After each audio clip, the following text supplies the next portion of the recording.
L'élément important des 10 dernières années, c'est la loi de 2007 et le passage aux responsabilités et compétences élargies. On est passé d'une organisation très administrée à une organisation administrée avec des marges de manœuvre. On n'est pas vraiment dans l'autonomie, on est plutôt dans l'adolescence de l'autonomie, ne serait-ce que parce que les universités ne sont pas financièrement indépendantes et qu'elles n'ont pas des règles propres, exclusives des règles de la fonction publique.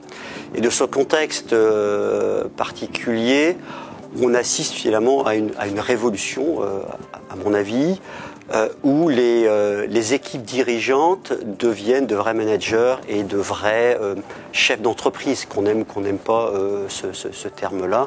Et pour moi, il y a 3 maîtres mots. Il y a le projet, il y a la stratégie et il y a les responsabilités. Le projet, tout simplement parce que nos collègues, nos étudiants, nos interlocuteurs sont demandeurs de sens. Voilà. Ils veulent savoir où nous allons et les équipes dirigeantes doivent donner du sens à l'action quotidienne.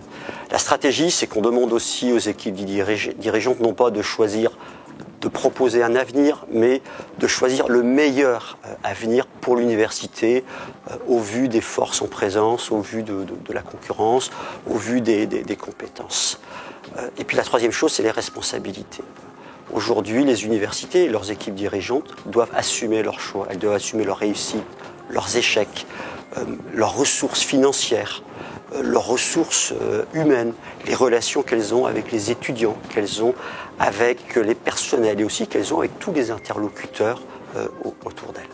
Et donc, quand on dit projet, quand on dit stratégie, quand on dit responsabilité, on est très clairement dans le champ de la politique.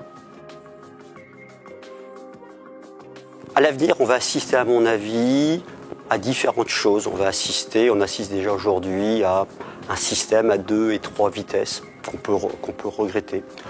On va assister aussi à une libéralisation accrue de l'enseignement supérieur et puis on va assister à une concurrence exacerbée à la fois entre établissements publics mais aussi publics-privés, français et étrangers, et on va aussi assister à une concurrence entre établissements et d'autres organismes ou organisations du type entreprise, branche ou autres.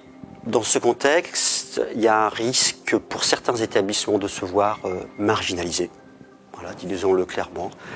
Il y a aussi un risque d'hyper-spécialisation de certains établissements au détriment des missions, j'allais dire, fondamentales de services publics. Donc il y a très clairement un risque là.